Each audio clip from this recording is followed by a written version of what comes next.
இதற்கு முன்னாடி இரட்டை இலக்க வளர்ச்சி நடந்தது என்னுடைய தந்தை கருணாநிதி அவர்கள் முதலமைச்சராக இருந்தபொழுது. அதுக்கு அடுத்தது இப்போ நான் தான் அப்படிங்கிற மாதிரி அவர் சொல்றாரு. அது ஃபேக்ட், அதுதான் சொல்லுது, நம்பர் அதான காமிக்குது. இன்னைக்கு தமிழகத்தில் நான் சென்னையில் ஒரு சாஃப்ட்வேர் கம்பெனியை எஸ்டாப்ளிஷ் பண்ணக்கூடிய அதே ஸ்ட்ரென்த்தோட என்னால் கோயம்புத்தூரில், மதுரையில், திருச்சியில், இன்னும் பல இடங்களில் பண்ண முடியும். இந்த அளவுக்கு ஹைலி அர்பனைஸ்டு ஸ்டேட் வேற எதுவுமே இந்தியாவிலேயே கிடையாது. கிளியர்லி உத்தரப்பிரதேசம் இந்த பிமாரு ஸ்டேட்னு சொல்லிட்டு இருந்ததுலேருந்து நகர்ந்து வந்துருச்சு. நல்லா எக்கச்சக்கமான அளவுக்கு முன்னேறி வந்துருச்சு. செமிகண்டக்டர் ஃபேக்டரி போடணும்னு யாராவது நினைச்சாங்கன்னா தமிழ்நாட்டை கன்சிடர் பண்ணுங்க. Better off going to Uttar Pradesh. AIADMK ஆட்சிக்கு வந்துச்சுன்னா ஏதோ இது அதல பாதாளத்துக்கு போயிடும், திமுக ஆட்சிக்கு வந்த உடனே அவங்க எப்படியாவது மீட்டெடுத்து மேலே கொண்டு வந்துருவாங்க அப்படின்னு சொல்றது எந்த லாஜிக்குள்ளேயும் வரும். அவர் இன்னொன்றும் கிளைம் பண்ணுறாரு, அதிமுக அரசு போட்ட அந்த அடித்தளத்தில் தான் தமிழ்நாடு இந்த வளர்ச்சி அடைஞ்சிட்டு இருக்கு அப்படின்றது ஒரு கிளைம் செய்திருக்காரு. இது பொருளாதாரத்திலேருந்து அரசியல் போகுது.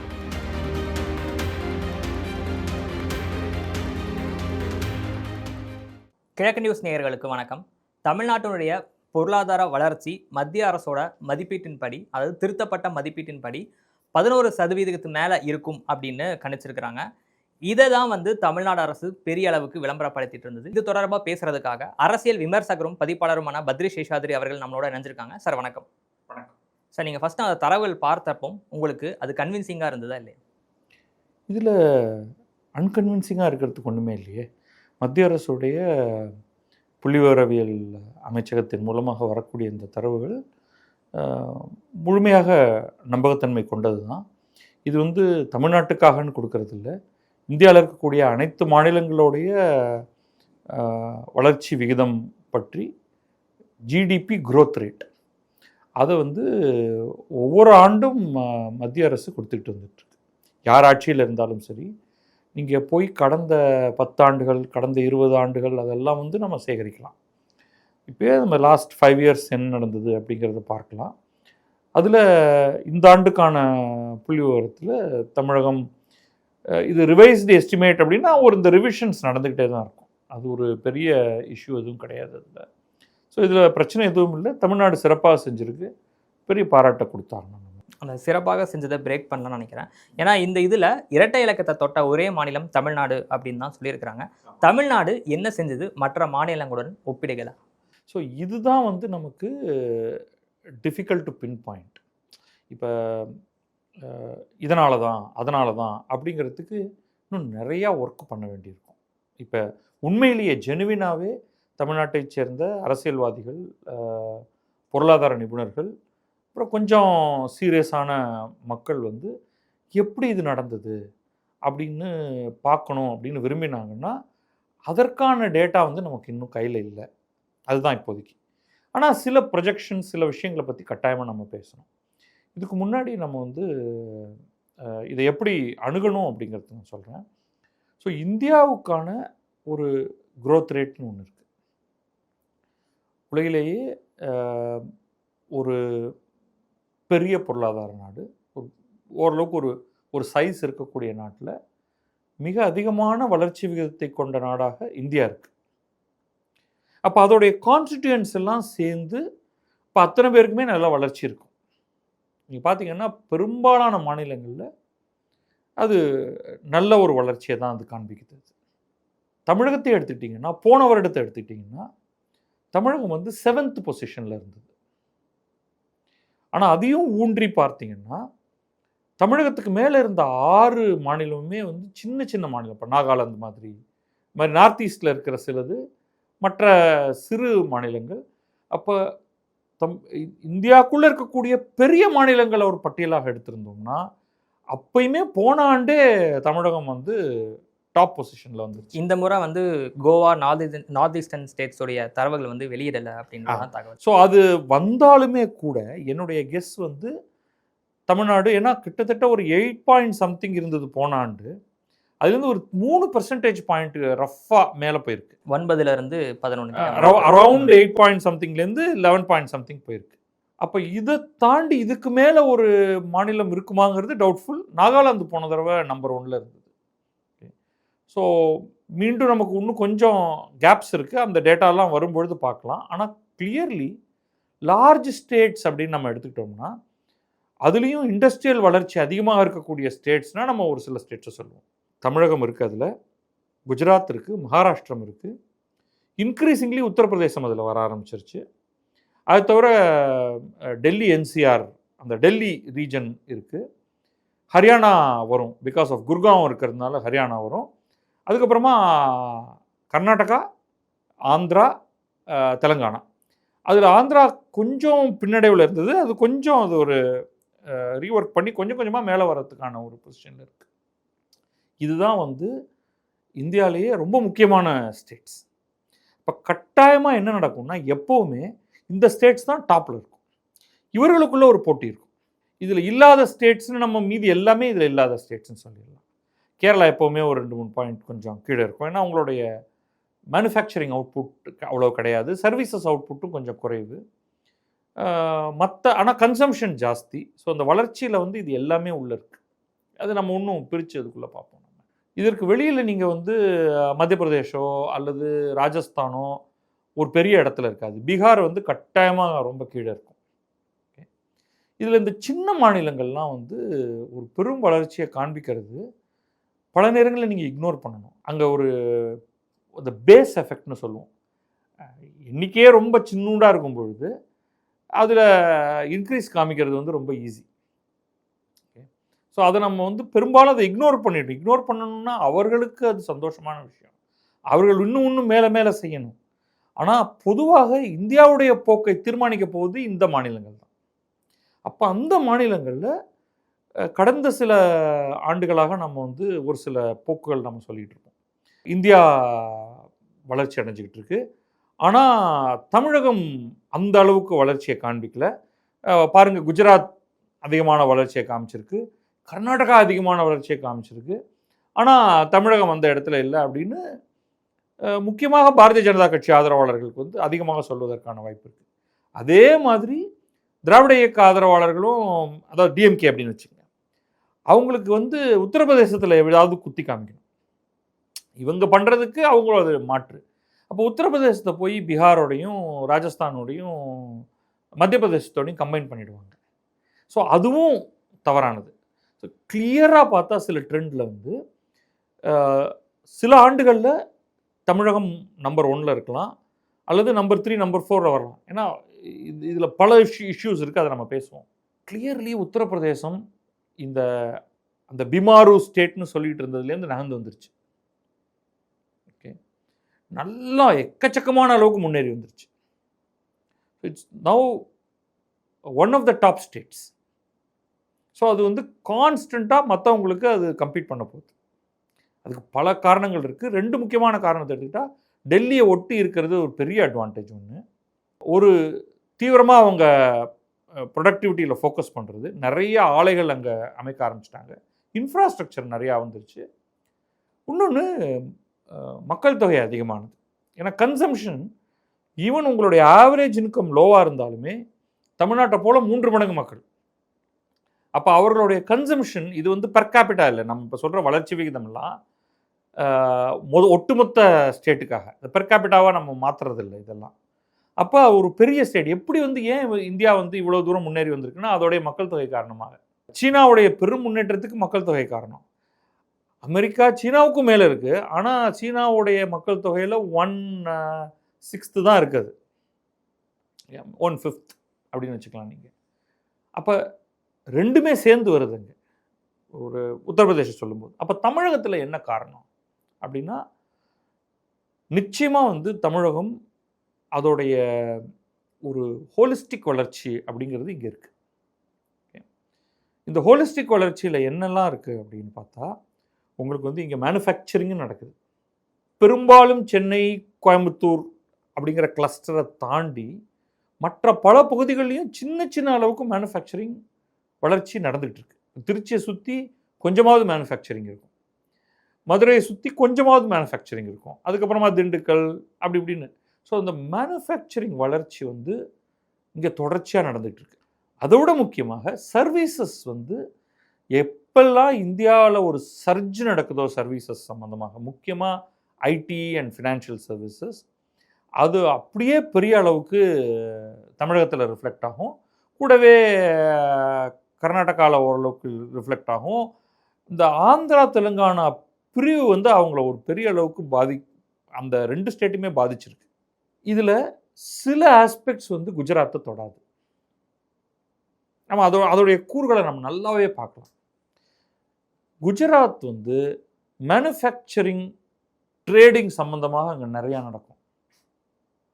ஆனால் கல்வியை அடிப்படையாக வைத்து குஜராத்தில் ஐடி இண்டஸ்ட்ரி ரொம்ப ரொம்ப லோ. இப்போ ஃபினான்ஷியல் சர்வீசஸை வளர்க்கறதுக்காக அவங்க கிஃப்ட் சிட்டின்னு ஒன்று ஆரம்பிச்சிருக்காங்க. அந்த மாதிரியான சில இனிஷியேட்டிவ் மூலமாக ஒரு பெரிய ஜம்ப் பண்ணிட முடியுமா அப்படிங்கிறத அவங்க பார்த்துக்கிட்டு இருக்காங்க. பட் ஐடி சார்ந்த வளர்ச்சியில் அவங்க இல்லை. அப்போ எப்பெல்லாம் இப்போ அடுத்து ஒரு ஏஐ பூம் நடக்குதுன்னு வச்சுங்களேன், கம்ப்ளீட்டாக அது வந்து கர்நாடகா, தமிழ்நாடு, ப்ராபப்ளி தெலுங்கானா, என்சிஆர், அதாவது டெல்லியை சுற்றி, அது டெல்லியும் இருக்கலாம், குர்காவும், அது ஹரியானாவும் இருக்கலாம், கொஞ்சம் பாம்பே வரும். அதில் குஜராத் வராது. ஆனால் ஒரு மேனுஃபேக்சரிங் சர்ஜ் வருது அப்படின்னு வச்சுப்போம். மேனுஃபேக்சரிங்கில் சர்ஜ் கஷ்டம், ஒரு பெரிய ஜம்ப் இருக்காது, ஒரு 1 or 2 பாயிண்ட்ஸ் அதிகமாகுது அப்படின்னா மற்ற ஸ்டேட்ஸும் இருக்கும், குஜராத்தும் இருக்கும், தமிழ்நாடு இருக்கும் கட்டாயமாக. ஆனால் கர்நாடகா வந்து அந்த இடத்த விட்டுடுது. ஸோ இந்த காம்படிஷனை நம்ம தொடர்ந்து அனலைஸ் பண்ணும்பொழுது நம்ம எந்த இடத்துல தமிழ்நாடு தொடர்ந்து ஸ்கோர் பண்ணுது அப்படின்னு பார்க்கலாம். அதாவது எல்லாத்துக்கும் இங்கே பண்ணுறதுக்கான ஒரு ஸ்கோப்பும் ஆப்பர்ச்சுனிட்டியும் இருக்குது. அதுக்கு வந்து நம்ம 2-3 பாயிண்ட்டை வந்து மையப்படுத்தி சொல்லலாம். தமிழ்நாட்டை பொறுத்த வரைக்கும் ஓவரால் இன்ஃப்ராஸ்ட்ரக்சருங்கிறது, சாலை வசதி, கன்னியாகுமரியிலிருந்து சென்னை, டெல்டா மாவட்டங்களிலிருந்து கோயம்புத்தூர் அப்படின்னு எடுத்துக்கிட்டிங்கன்னா டெல்டா பகுதியில் கொஞ்சம் குறைவு, நம்ம எதிர்பார்க்குற அளவுக்கான தரமான சாலை. பட் பெரும்பாலான இடங்களுக்கு உங்களுக்கு வந்து ஒரு பெரிய ட்ரக் போயிட்டு வந்துட முடியும். நிலம் கையகப்படுத்தல் ஒரு ஃபேக்ட்ரி பண்ணணும்னா கிட்டத்தட்ட டெல்டாவை தவிர மீது எல்லா இடத்துலையுமே உங்களால் வந்து நிலம் கையகப்படுத்த முடியும். பவர் சிச்சுவேஷன் பயங்கரமாக ஸ்டெபிலைஸ் ஆகிருக்கு. உங்களுக்கு வந்து பவர் கிடைக்கும். வாட்டர் கஷ்டம் நமக்கு. ஸோ வாட்டர் இன்டென்சிவ் ஃபேக்ட்ரிஸில் கொஞ்சம் கஷ்டம் இருக்கும். உதாரணத்துக்கு செமிகண்டக்டர் ஃபேக்ட்ரி போடணும்னு யாராவது நினச்சாங்கன்னா தமிழ்நாட்டை வந்து கன்சிடர் பண்ண மாட்டாங்க. Better off going to Uttar Pradesh for example. எக்கச்சக்கமான அளவுக்கு தண்ணி வேணும் அப்படின்னா அது நம்மளுடைய ஒரு நெகட்டிவ் பாயிண்ட் கொஞ்சம். ஸோ மேனுஃபேக்சரிங்க்கு இந்த ஃபெசிலிட்டி ரொம்ப முக்கியம். அடுத்தது கல்வி.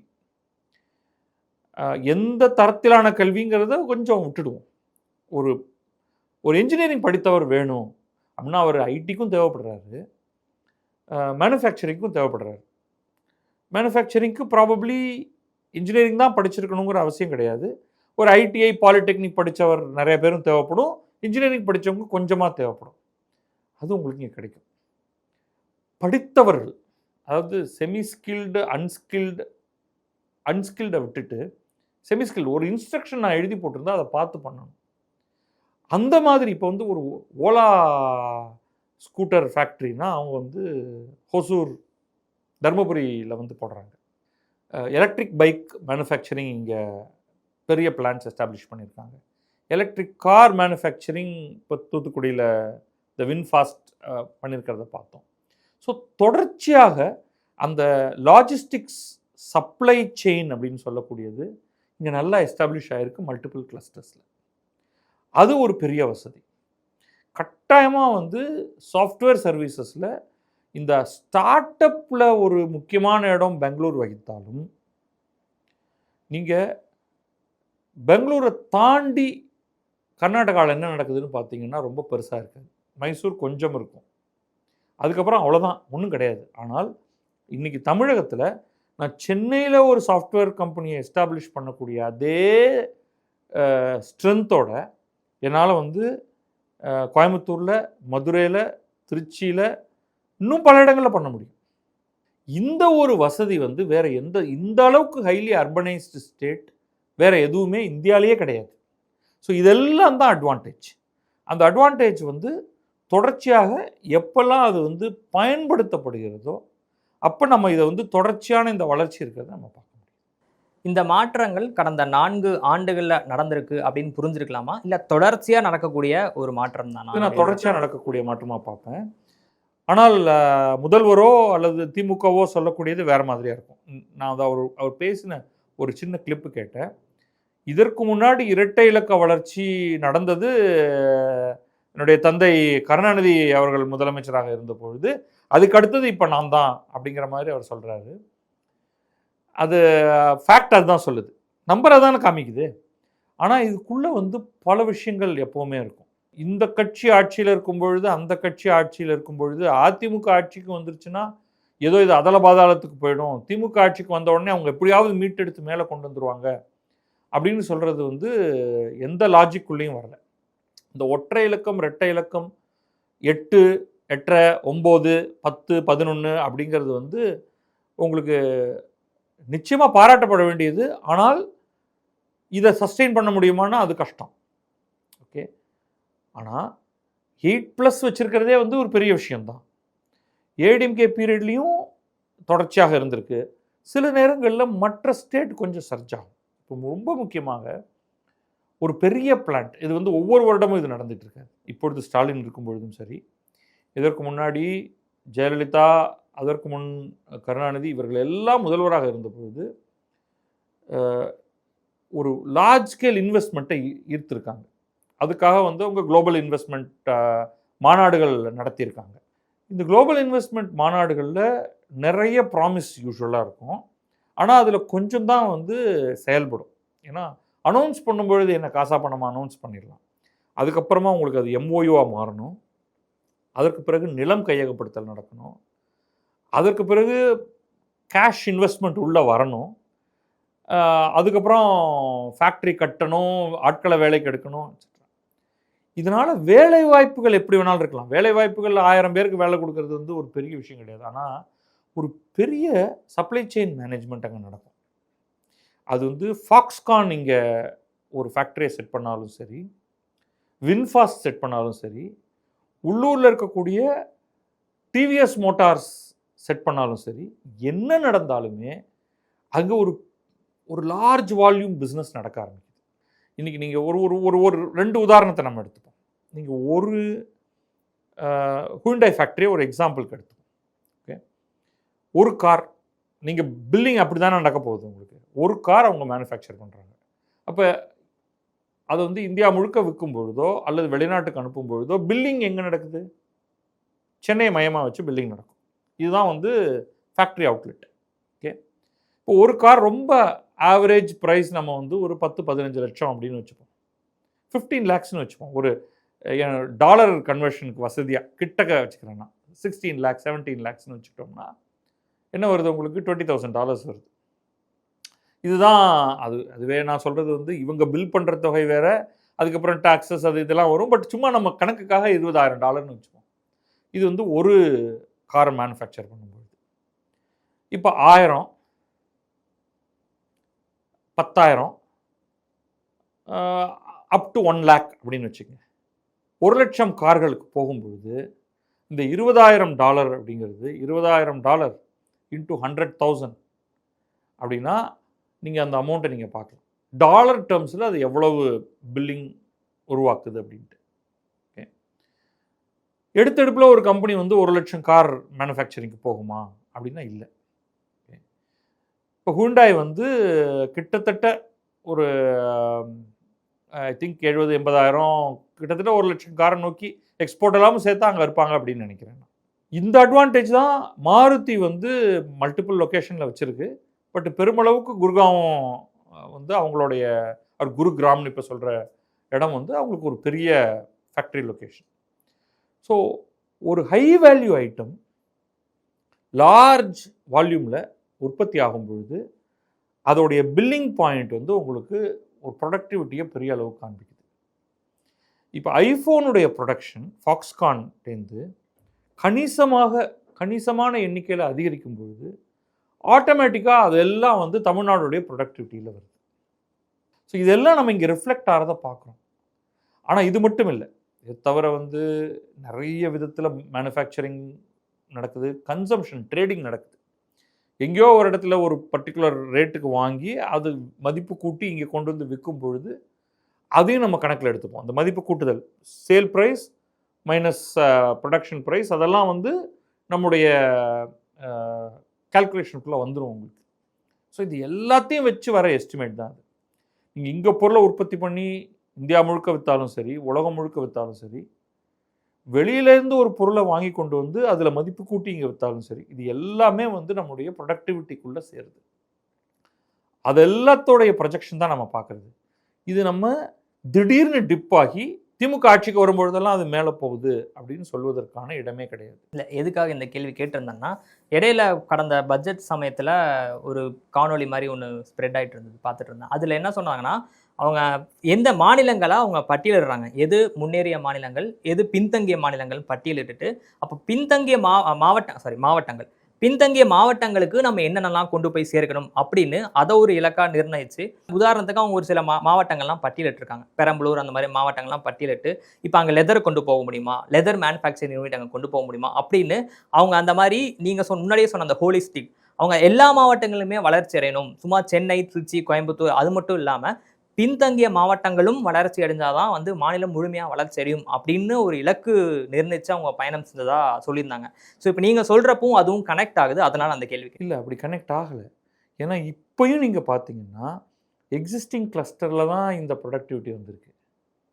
இங்கே பெரம்பலூர்லேயோ அரியலூர்லேயோ ஒரு ப்ரொடக்டிவிட்டியும் புதுசாக நடந்த மாதிரி நான் பார்க்கல.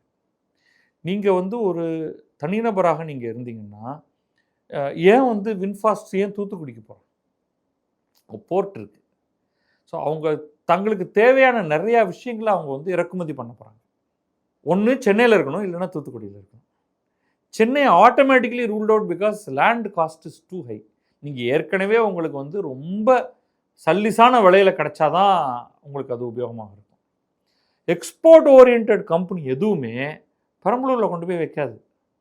ஏன்னா உங்களுக்கு வந்து நீங்கள் கடலை நம்பி தான் நீங்கள் வந்து ஏற்றுமதி பண்ண போகிறீங்க. இப்போ கோஸ்ட் லைனில் இருப்பாங்க. எங்கே கோஸ்ட் லைனில் இருப்பாங்க? நாட் ஒன்லி இது ரெண்டு மட்டும் இல்லை, காரைக்கால் போர்ட் இருக்குது. அதனால் அதை சுற்றியும் நீங்கள் வந்து வைக்கலாம். ஏன்னா இல்லைன்னா உங்களுக்கு இந்த டிரான்ஸ்போர்ட்டேஷன் எல்லாம் அடி வாங்க ஆரம்பிக்கும். இப்போ உள்நாட்டு ப்ரொடக்டிவிட்டியை நம்பி நீங்கள் இருக்கீங்க, உள்நாட்டில் விற்கிறதுக்காக இருக்கீங்கன்னா தைரியமாக நீங்கள் வந்து ஹொசூரில் கொண்டு போய் வைக்கலாம். அங்கே போர்ட்டாக இருக்குது. ஆனால் Ola, Ather, TVS electric bike மூணுமே அங்கே அந்த ஒரு குறிப்பிட்ட கிலோமீட்டருக்குள்ளே தான் அங்கே மேனுஃபேக்சர் ஆகுது.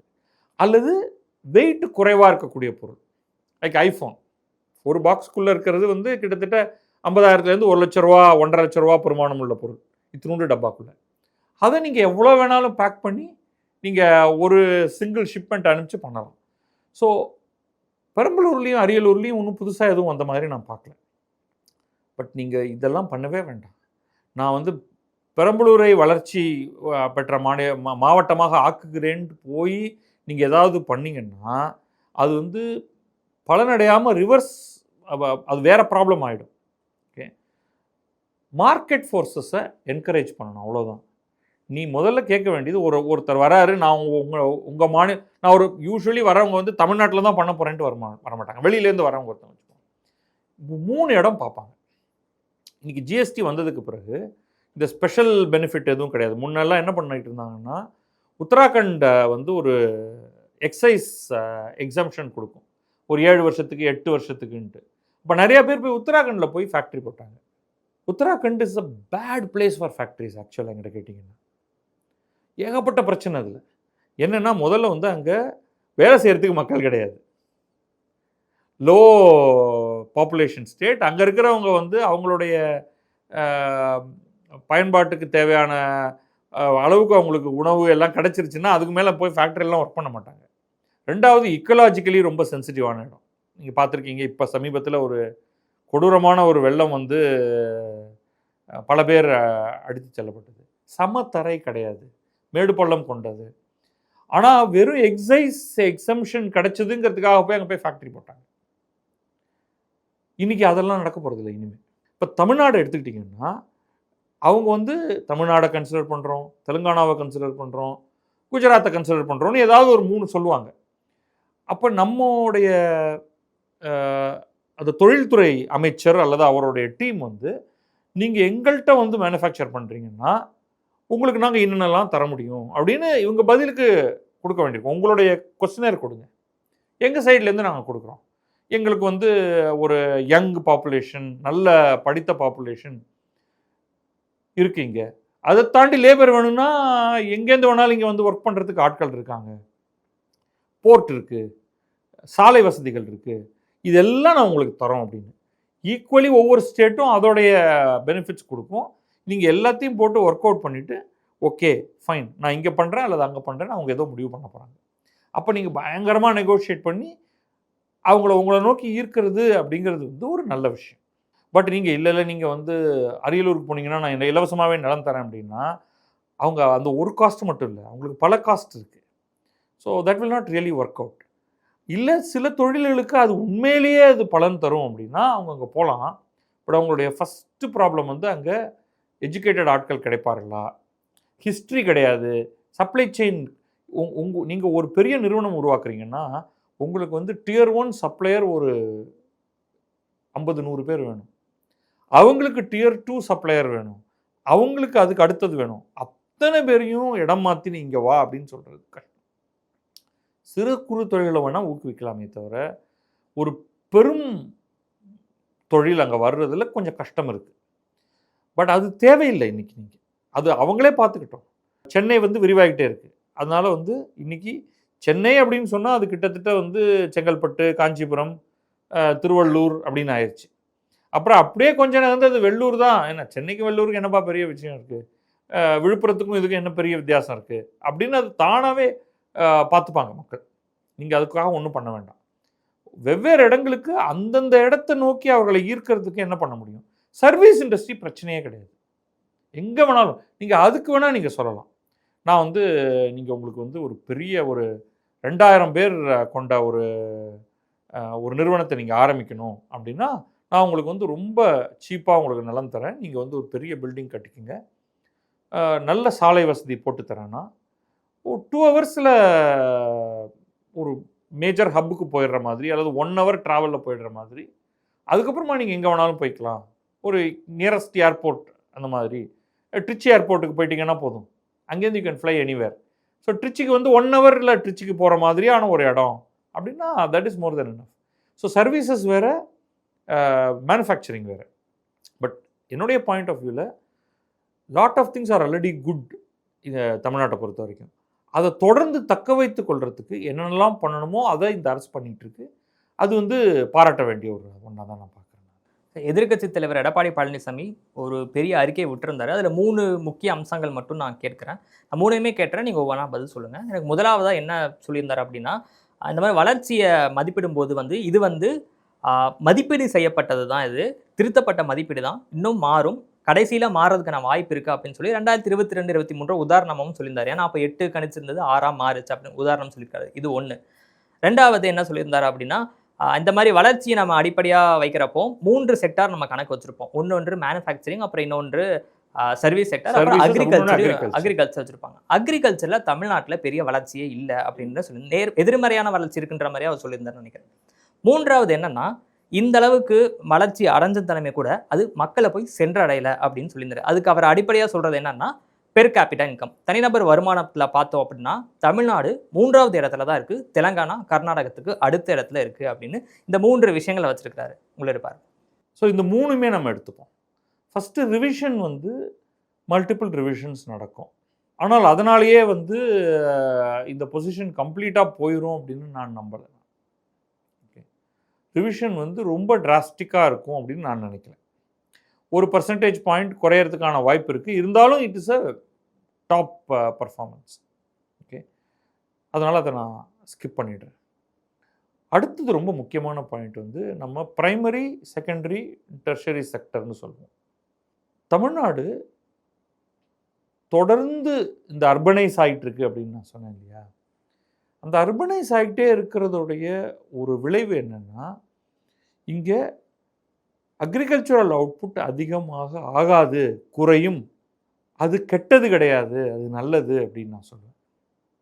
ஏன்னா அக்ரிகல்ச்சரில் உங்களுக்கு கிடைக்கக்கூடிய தனிநபர் வருமானம்ங்கிறது ரொம்ப குறைவானது. அப்போ அதிலிருந்து நகர்ந்து போய் ஒருத்தர் வந்து 2 ஏக்கர் வச்சுருக்காரு அப்படின்னு வச்சுப்போம் நிலம்.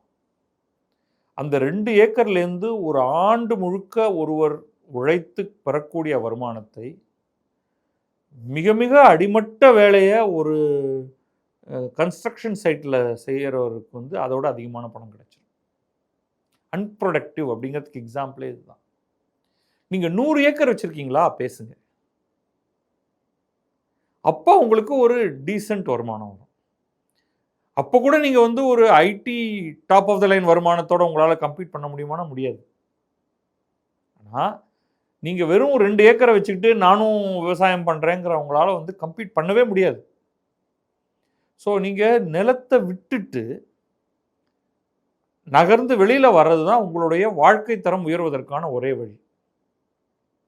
ஸோ இதில் தப்பே கிடையாது. அந்த அந்த செக்டர் குறையுதுன்னா தப்பு கிடையாது அப்படின்னு நான் சொல்லுவேன். ஒன்று, நம்ம ஒரு நாட்டுக்குள்ளே இருக்கிறதுனால நமக்கு வந்து உணவுப் பொருள் தன்னிறைவில் தமிழ்நாடு தன்னிறைவு அடையணும் அப்படின்லாம், அப்புறம் தஞ்சாவூர் தன்னிறைவு அடையணும் அப்படின்லாம் ஒன்றும் கிடையாது. உங்களுக்கு அரிசி வேணும்னா நான் சாப்பிட்டுட்டு இருக்கிற அரிசி வந்து கர்நாடகாலேருந்து வர அரிசி தான், கர்நாடகா பொன்னி. தமிழ்நாட்டில் தஞ்சாவூர் பொன்னியெல்லாம் சாப்பிட்டு பல காலம் ஆயிடுச்சு. எனக்கு அது கொடு அப்படின்னு நான் கேட்க போகிறதில்ல. எனக்கு தேவையான பொன்னி அரிசி கிடச்சிச்சுன்னா போதும். நீ கர்நாடகாவில் போட, ஆந்திராவில் போட, எனக்கு என்ன வந்தது? ஏதோ கர்நாடகாவிலேருந்து தமிழ்நாட்டுக்கு அரிசி வருவதற்கு நாங்கள் விலையை உயர்த்தி கொடுப்போம் அப்படின்லாம் ஒன்றும் இல்லை. Free moment. இங்கே வெளிநாட்டிலிருந்து வருகிறதுனா எக்ஸ்சேஞ்ச் ரேட்டு பிரச்சனை, மற்றதெல்லாம் இருக்குது. ஸோ இதுக்காக நம்ம கவலைப்பட வேண்டியதில்லை. ஸோ அது ஒரு பெரிய இஷ்யூவே கிடையாது. மூணாவது வந்து per capita income. Per capita income கூட ஒரு இண்டிகேட்டிவ் மெஷர் தான். ஏன்னா அதில் வந்து நம்ம பல டேட்டா பார்க்க முடியும். ஆவரேஜுங்கிறது டோட்டல் டிவைடட் பை டோட்டல் மக்கள். இன்னொன்று வந்து கிளஸ்டர், எவ்வளவு பேருக்கு எந்த நம்பரை சுற்றி நிறையா பேர் இருக்காங்க. இது ஆவரேஜில் நம்ம நிறையா சொல்லலாம். ஒருத்தருக்கு 1 இருக்குது, இன்னொருத்தருக்கு 100 இருக்குது. அப்போ அது 2 பேருடைய ஆவரேஜ் எடுத்திங்கன்னா அது வந்து 50.5 அப்படின்னு வந்துடும். ஆனால் அந்த 1 வச்சுருக்கிறவங்க 50.5 வாங்குறது என்ன, ₹1 வாங்குறது என்ன? ஸோ இந்த இடத்துல வந்து நம்ம தெலுங்கானாவுக்கு பின்னாடி இருக்கோம், கர்நாடகாவுக்கு பின்னாடி இருக்கோம் அப்படிங்கிறது வந்து ஒரு பெரிய ரொம்ப மோசமான ஒன்றா நான் பார்த்துருக்கேன். டாப் 5க்குள்ளே இருக்கு இல்லையா, போதும். இதை எப்படி அதிகமாகிக்கிட்டே போகிறது அப்படிங்கிறத நம்ம பார்க்கணும். இந்த 2 மாநிலங்களை எடுத்துக்கிட்டிங்கன்னாலும் இங்கே வந்து வெல்த்து ஏர்னிங் எல்லாமே கான்சென்ட்ரேட்டட். இப்போ கர்நாடகாவில் பெங்களூர், மைசூரை விட்டால் ஒன்றுமே கிடையாதுன்னு சொன்னாங்க. நீங்கள் ஆக்சுவலாக கர்நாடகத்தை முழுக்க ட்ராவல் பண்ணி பார்த்தா உங்களுக்கு அது தெரியும். இந்த மாதிரி முக்கியமான இந்த 2 இடத்த தவிர்த்து நீங்கள் வெளில போனீங்கன்னா சாலைகள் அவ்வளோ சுமாராக மோசமாகவும் இருக்கும். அந்த இடம் வந்து ப்ரிடாமினெட்லி அங்கே அக்ரிகல்ச்சர் மட்டும்தான். அப்போ அங்கே இருக்கக்கூடிய அந்த ஏற்றத்தாழ்வுங்கிறது ரொம்ப ஜாஸ்தி. தெலுங்கானாவும் அதுதான். தெலுங்கானாவில் நீங்கள் ஹைதராபாத்தை எடுத்தீங்கன்னா சுற்றி வேறு என்ன இருக்குது அப்படின்னு பார்த்தா ஒன்றுமே கிடையாது அப்படிங்கிற மாதிரி வந்து நிற்கும், சேட்லி. அப்போ அவங்க மிஸ் பண்ணுறது என்ன அப்படின்னா தமிழகத்தில் இருக்கக்கூடிய அளவுக்கான ஒரு பரவலாக்கம், வேலைகள், வெல்த்து, இன்ஃப்ராஸ்ட்ரக்சர், இதெல்லாம் வந்து தமிழகத்தில் இருக்கிற அளவுக்கான பரவல் இந்த 2 மாநிலத்திலையும் இல்லை. அது வந்து உங்களுக்கு பல விதங்களில் அது ரிஃப்ளெக்ட் ஆகுது. ஸோ நான் அதை பற்றி பெருசாக கவலைப்பட மாட்டேன். ஏன்னா விசிபிளி உங்களுக்கு வந்து இந்த 3 ஸ்டேட்டையும் கணக்கில் எடுத்தோம் அப்படின்னா தமிழகம் டாப்பில் தான் இருக்குது அப்படின்னு நான் சொல்லிடுவேன். ஸோ அது நமக்கு பெரிய பிரச்சனை கிடையாது. அவர் இன்னொன்றும் கிளைம் பண்ணுறாரு, அதிமுக அரசு போட்ட அந்த அடித்தளத்தில் தான் வந்து தமிழ்நாடு இந்த வளர்ச்சி அடைஞ்சிட்ருக்கு அப்படின்றதையும் ஒரு லைன் செய்திருக்காரு. இது வந்து பொருளாதாரத்துலேருந்து வந்து அரசியலுக்கு வந்துடுது. நான் 2 பேருக்குமே கிரெடிட் கொடுக்கறதுக்கு தயாராக இருக்கேன். 2 பேர் மேலேயும் எனக்கு ஏகப்பட்ட கிரிட்டிசிசம்ஸ் இருக்குது, பல பல தளங்களில். ஆனால் இந்தியாவில் இருக்கக்கூடிய வேறு எந்த இன்னும் அரசியல் கட்சிகளோட ஒப்பிட்டு பார்க்கும் பொழுதும் வளர்ச்சியை பரவலாக்கினதில் இந்த 2 கட்சிக்குமே பெரும் பங்கு இருக்குது. அப்போ 2 பேரும் மாற்றி மாற்றி கிளைம் பண்ணிக்கலாம். இப்போ நீங்கள் ஆட்சியில் இருக்கீங்க, திமுக ஆட்சியில் இருக்கும் பொழுது எங்களால் தான் இது நடந்தது அப்படின்னு திமுக சொல்லும் பொழுது அதிமுக அது எப்படி நாங்கள் உருவாக்கின அடித்தளத்தில் தான் நீங்கள் இதை பண்ணுறீங்க அப்படின்னு சொல்லலாம். அதில் உண்மை இல்லாமல் இல்லை. ஒரு 10 வருட ஆட்சியில் அதிமுக இருந்திருக்கு. அதோடைய ரிஃப்ளெக்ஷன் தான் இப்போ நடக்கிறது. ஏன்னா இந்த எந்த வளர்ச்சியுமே இன்னைக்கு ஒரு கம்பெனி வந்து ப்ரொடக்டிவிட்டி காமிக்குதுன்னா அவங்க ஏற்கனவே வந்து எஸ்டாப்ளிஷ் ஆகிருக்கணும். அதே மாதிரி இந்த 5 ஆண்டுகளில் இவர்கள் புதிதாக வரக்கூடிய நிறுவனங்கள் அவங்க தான் வந்து அடுத்த 5 ஆண்டுகளில் இந்த வளர்ச்சிக்கு வந்து பம்பப் பண்ண போகிறாங்க. அப்போ இது ஓரளவுக்கு நல்லாவே புரிஞ்சிட்டு இருக்கக்கூடிய கட்சிகளாக தான் நான் இவங்க 2 பேருமே பார்க்குறேன். அப்போ நீங்கள் அரசியலாக நீங்கள் என்ன வேணாலும் கிளைம் பண்ணிக்கலாம். நான் தான் வந்து இந்த இதை கொண்டு வந்தேன். இப்போ ஃபாக்ஸ்கான் பெரிய அளவுக்கு மேனுஃபேக்சரிங் பண்ண ஆரம்பித்தது அப்படிங்கிறது அதிமுக ஆட்சியில் இருந்த போது தானே. அதோடைய அவுட்புட் தான் வந்து நம்ம இன்றைக்கி பார்க்குறோம். மிகப்பெரிய அளவுக்கு அமெரிக்காவில் இப்பொழுதைக்கு அது டாரிஃப் ட்ரம்ப் என்ன பண்ண போகிறாருங்கிறத தள்ளி வச்சுட்டு பார்ப்போம். பெரிய அளவுக்கான ஒரு ப்ரொடக்டிவிட்டியை வந்து இந்தியாவுக்கே கொடுத்துருக்கு. இப்போ தான் ஃபாக்ஸ்கான் வந்து உத்தரப்பிரதேசில் இன்னொரு பிளான்ட்டு, கர்நாடகாவில் ஒரு பிளான்ட் அப்படின்லாம் சொல்லிட்டு இருக்காங்க. இன்னும் bulk of the manufacturing Foxconn பண்ணுறது வந்து தமிழ்நாட்டிலேருந்து போகுது, கொஞ்சம் ஸ்ரீ சிட்டிலேருந்து போகுது. ஸ்ரீ சிட்டி என்ன ஆகிடுதுன்னா அது ஆந்திராவாயிடுது. பட் ஐ திங்க் ஸ்டில் ஒரு லார்ஜ் அமௌண்ட் ஆஃப் ப்ரொடக்டிவிட்டி வந்து தமிழ்நாட்டுக்குள்ளேருந்து தான் இருக்குது. இந்த கிளைமை வந்து இந்த விஷயத்தை பொறுத்த வரைக்கும், இந்த பொருளாதார விஷயத்தை பொறுத்த வரைக்கும் நம்ம ரொம்ப டீப்பாக பார்க்கணுங்கிறது இல்லை. ஒரு ஆப்வியஸ்லி ஒரு கடுமையான ஒரு தேர்தலுக்கான ஒரு போட்டி நடந்துகிட்டு இருக்கும் பொழுது எடப்பாடி பழனிசாமி தொடர்ந்து தாக்குதல் நிகழ்த்திட்டு இருக்காரு திமுகவுடைய பர்ஃபார்மன்ஸ் மீது. அப்போ இப்படி ஒரு ஸ்டேட்மெண்ட் வரும்பொழுது அதை உடனடியாக அதை தனக்கு ஆதரவாக திமுக பயன்படுத்திக்கும் பொழுது அதை எதிர்த்து பேசணும் அப்படிங்கிறது வந்து மரபு. ஸோ அந்த அளவுக்கு அதை விட்டுறலாம். பட் இது வந்து ஒரு நல்ல தரமான பர்ஃபார்மன்ஸ் அப்படிங்கிற அளவுக்கு நம்ம பாராட்டலாம்.